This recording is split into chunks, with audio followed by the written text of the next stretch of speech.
तो बहुत बहुत नमस्कार सब बच्चों को। आप में से जो भी स्टूडेंट अभी मेरे भाई जो सीजीएल की तैयारी कर रहा है, ये समय आपके लिए बहुत इंपॉर्टेंट है।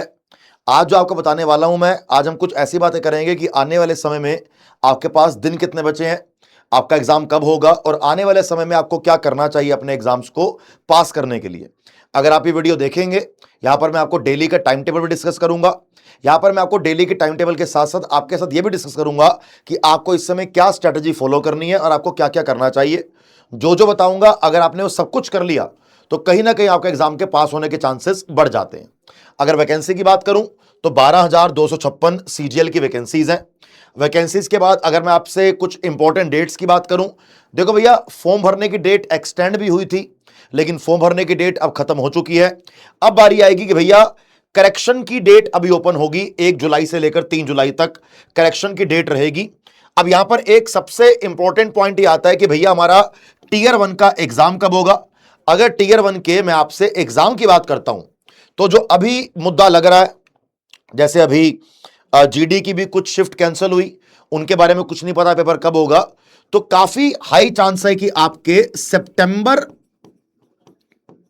2026 में, सितंबर 2026 में आपका सीजीएल का एग्जाम करवाया जाएगा। अब चाहे वो सितंबर के पहले वीक में हो या अगस्त के बिल्कुल एंड में हो या सितंबर के मिड में हो, इनमें से कुछ भी हो सकता है। तो अगस्त का एंड या सितंबर का पहला वीक मान के चलिए। अगर हम यहां पे थोड़ा सा और आगे बढ़ते हैं तो मैं ही आपसे टीयर 1 के एग्जाम पैटर्न की अगर बात करूंगा तो टीयर 1 के एग्जाम पैटर्न में इस बार बहुत बड़ा चेंज किया गया। जैसे आप जानते हो कि 4 सब्जेक्ट आते हैं, 4 आपके 25-25 क्वेश्चन आएंगे सारे सब्जेक्ट के। यहां पर पहले आपको ये पूरा करने के लिए 1 घंटा मिलता था, अब यहां पर आपको मिलेगी सेक्शनल टाइमिंग कि 15 minute for reasoning, 15 minute for GK GS plus current affair, 15 minute for quantitative aptitude, 15 minute for English comprehension. Negative marking वही आपकी 1/4 और आपको एक क्वेश्चन के मिलेंगे 2 नंबर। लेकिन यहां पे जो नई चीज ऐड करी गई है, जो डेफिनेटली आपको थोड़ा सा परेशान करेगी, वो रहेगी आपके बेटा सेक्शनल टाइमिंग। लेकिन यहां पर मेन पॉइंट ये है कि सिर्फ ये आपको परेशान नहीं करेगी, ये सबको ही परेशान करेगी, राइट। तो आज हम ये बात भी करेंगे कि सेक्शनल टाइमिंग से आप कैसे मतलब उसको फोड़ सकते हो, आप उसके डर से बाहर निकल सकते हो। तो चलिए डिस्कस करेंगे selection road map for SSC CGL 2026 कि जो बच्चा अभी सीजीएल 2026 की तैयारी कर रहा है उसका सिलेक्शन रोड मैप क्या होना चाहिए। पहला पॉइंट अगर मैं यहां पे डिस्कस करूं आपके साथ कि पहली बात आपके माइंड में क्या आनी चाहिए। पहला पॉइंट आपका आना चाहिए कि यार ये जो एग्जाम है, इस एग्जाम की डेट क्या है, एग्जाम कब हो सकता है, एग्जाम के होने के चांसेस कब है। अगर एग्जाम के डेट की बात करूं तो हम मान के चलेंगे या तो लास्ट वीक ऑफ अगस्त, या तो लास्ट वीक ऑफ अगस्त, या फिर आप मान के चलो कि फर्स्ट वीक ऑफ सितंबर, या मान के चलो फर्स्ट वीक ऑफ सितंबर। ये हम दोनों में से कोई एक पॉइंट लेके चल रहे हैं। अगर मैं दोनों में से कोई भी पॉइंट लेके चलूं तो मेरे पास अभी कितना टाइम बच गया, मेरे पास ऑलमोस्ट बच गए बेटा 60 डेज। मेरे पास ऑलमोस्ट कितने बच गए, मेरे पास ऑलमोस्ट बच गए 60 दिन। तो अगर मैं 60 दिन यहां पर ढंग से तैयारी कर लेता हूं, मेहनत कर लेता हूं, तो मेरा एग्जाम निकल जाएगा।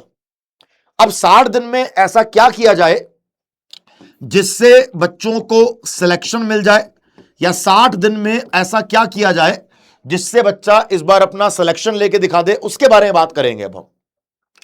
तो यहां पर जो मुझे लगता है आपके सामने 2 चीजें हैं।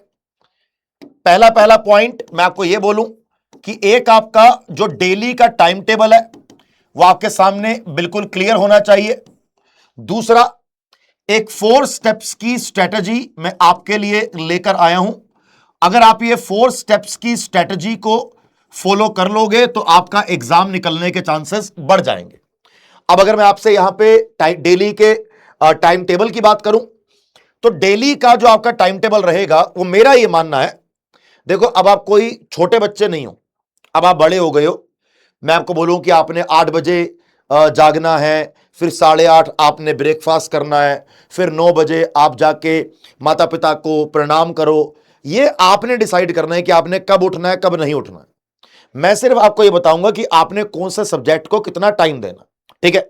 60 दिनों का समय है और 60 दिनों के अकॉर्डिंग ही बताऊंगा।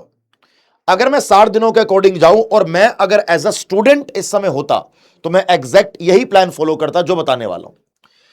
मैथमेटिक्स सबसे डिफिकल्ट सब्जेक्ट है, तो कम से कम इसको आप 3 घंटे देंगे डेली।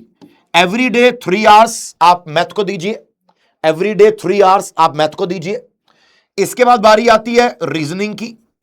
रीजनिंग को आप हर दिन कम से कम 2 घंटे दीजिए, एवरी डे 2 आवर्स टू आपके रीजनिंग के हो गए। इसके बाद आपका आएगा इंग्लिश, कम से कम डेली मेरे भाई आप 2 घंटे, कम से कम डेली मेरे भाई आप 2 घंटे अपने रीजनिंग को दीजिए। इसके बाद आपकी बारी आती है जीके और जीएस की। जीके जीएस में आपको जो बताने वाला हूं मैं, शायद आप में से वैसा कोई भी जीके जीएस फॉलो नहीं कर रहा होगा।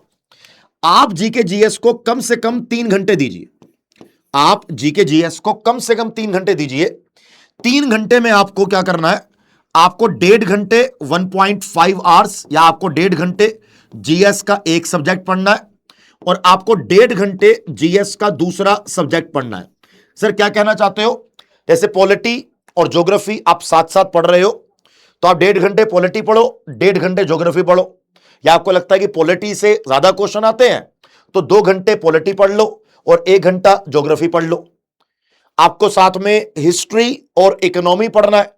जैसे पॉलिटी हिस्ट्री साथ में लेके मत चलना, दोनों ही हैवी सब्जेक्ट है, दिमाग खराब कर देंगे। एक पॉलिटी कोर थ्योरी वाला सब्जेक्ट लेके चलो, एक ज्योग्राफी समझने वाला लेके चलो, एक हिस्ट्री प्रॉपर थ्योरी वाला लेके चलो, एक इकोनॉमी थोड़ा समझने वाला लेके चलो। तो ऐसे करते करते आपने जीएस के सब्जेक्ट ऐसे कवर करने हैं। ठीक है भैया। अब 3 4 5 6 7 8 9 10 घंटे आपके यहां पर ऑलरेडी हो चुके हैं। 10 घंटे के बाद मैं आपको यहां पर एक क्लियर पॉइंट और बता देता हूं कि आपने रोज कम से कम 1 घंटा 1 आवर आपने किसको देना है बेटा? करंट अफेयर को देना है। 1 आवर आप देंगे करंट अफेयर को। यह आपका हो गया 11 घंटे का टाइम टेबल। यह आपका हो गया 11 आवर्स का टाइम टेबल। मानो 11 घंटे आपने कोर बैठकर ये पढ़ाई करी, बीच में आप ब्रेक भी लोगे, सारी चीजें करोगे, तो ये कहीं ना कहीं आपका 13-14 घंटे का पूरा पढ़ाई का टाइम टेबल है। अब जिन बच्चों के एग्जाम में 60 दिन बचे हैं, 65 दिन बचे हैं, और अगर मुझे वो ये बोले कि सर मैं लास्ट के 60 डेज 65 डेज या 70 डेज अपने एग्जाम के लिए जिससे मेरी नौकरी लगनी है उसको मैं दिन के 13-14 घंटे नहीं दे सकता, तो भाई साहब फिर आप एग्जाम की तैयारी सीरियसली नहीं कर रहे हो। अगर कोई स्टूडेंट 14 घंटे पढ़ाई करता है एक दिन में, 14 में से आप 11 घंटे पढ़ पाओगे, उसके बाद भी आपके पास 10 घंटे बच जाते हैं। उस 10 में से अगर आप 7 घंटे सोते हो फिर भी आपके पास 3 घंटे एक्स्ट्रा है। समझे आप? तो ध्यान रखना, अगर लास्ट के दिनों में आप ये सारे काम करोगे तो आपको सिलेक्शन मिलेगा, और अगर आप अभी बेईमानी करोगे, आलस करोगे बेटा, तो नहीं मिलेगा। ठीक है। और जिन्होंने अभी तक बहुत कम पढ़ाई करी है, अगर वो भी आने वाले 60-65 दिन ये सारा काम कर जाए तो आपका भी मानो कि मामला सेट हो गया। अब सर 4 स्टेप क्या है? 4 स्टेप के अंदर पहला स्टेप आपको अपना सिलेबस कवर करना है। सबसे पहला स्टेप क्या बेटा? आपने अपना सिलेबस कवर करना है। सिलेबस कवर करने के लिए आपके पास एक ऑनलाइन बैच होना चाहिए, पहली चीज। दूसरा, आपको प्रीवियस ईयर क्वेश्चंस सोल्व करने हैं। जो भी क्लासेस से आप सिलेबस का टॉपिक कवर कर रहे हो उसी टॉपिक के आपने प्रीवियस ईयर क्वेश्चंस सोल्व करने हैं। मानो कि परसेंटेज की क्लास चल रही है, परसेंटेज आपने कवर कर लिया, अब अपने परसेंटेज के ही पीवाईक्यूज कवर करने हैं।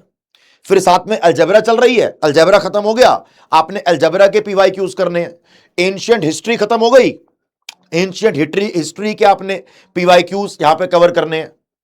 तीसरा स्टेप यहां पर आपका आएगा किस चीज का? रिवीजन का।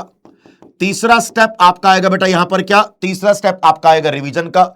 जिस दिन आप सिलेबस कवर कर लो उस दिन आपने दोबारा से पीवाईक्यूज सोल्व करने हैं और आपने एक्स्ट्रा एमसीक्यूज सोल्व करने हैं। लेकिन यह वाला काम आपने फिर से टॉपिक वाइज करना है। यहां पर तो आप पीवाईक्यूज टॉपिक वाइज सोल्व कर रहे हो और यहां के जो आपके टॉपिक वाइज पीवाईक्यूज हैं वो आप अपनी क्लासेस से मैच कर रहे हो। जैसे आपका दोनों काम ये हो जाए, रिवीजन पे जितने हो सके उतने पीवाईक्यूज सोल्व करो, एमसीक्यूज सोल्व करो टॉपिक वाइज, ये बात ध्यान रखना। तीसरी चीज, फोर्थ, ये आपका रहेगा मॉक टेस्ट। एग्जाम में जाने से पहले कम से कम 30 फुल लेंथ मॉक टेस्ट जरूर देने का ट्राई करना। कम से कम 30 फुल लेंथ मॉक टेस्ट जरूर देने का ट्राई करना। आप 30 की जगह 300 दो, आई हैव नो इश्यू, पर कम से कम 30-40 मॉक टेस्ट जरूर देना। और मॉक टेस्ट वही देना जिसमें आपकी सेक्शनल टाइमिंग। बिना सेक्शनल टाइमिंग वाला मॉक टेस्ट दोगे तो आप अपने साथ बेईमानी कर रहे हो। मैं आपको दिल से खुल के बोल रहा हूं कि अगर आपने ये टाइम टेबल फॉलो कर लिया और अगर आपने ये सारा कवर कर लिया, आपका एग्जाम पास ना हो, ऐसा हो ही नहीं सकता। हां, 4-5 दिन आप कर लोगे ये काम, लेकिन आप अगर ये 2-2.5 महीने लगातार कर दोगे तो फिर तो बेटा बल्ले बल्ले है। और अगर प्री पास कर लिया, टियर 1 पास कर लिया, मेंस के लिए भी यही करना है। मेंस में कुछ अलग नहीं करना, वहां भी यही करना, राइट। अब इसके बाद बारी आती है, अगर मैं आपको आगे लेके चलूं कि सर चलो आपने ये तो बता दिया कि हमें एक ऑनलाइन बैच से तैयारी करनी है, लेकिन हम ऑनलाइन बैच कहां से ले। अभी हमने आपके लिए हमारा सीजीएल का एक फाइनल सिलेक्शन बैच लॉन्च किया है। ये हमारा लाइव बैच है।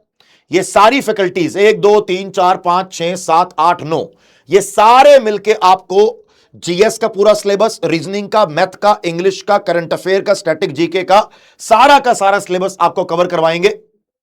और यहां पर आपको इन सब के द्वारा सीजीएल लेवल की पढ़ाई कराई जाएगी।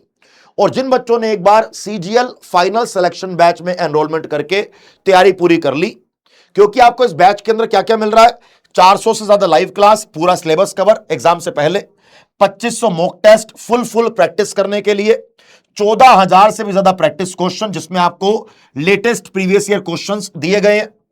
तो अगर आपने ये सारा काम कर लेते हो, अगर आप सीजीएल का फाइनल सिलेक्शन लाइव बैच लेके अपना पूरा कंप्लीट कर लेते हो, तो आपको मिलेगा 100% सिलेक्शन।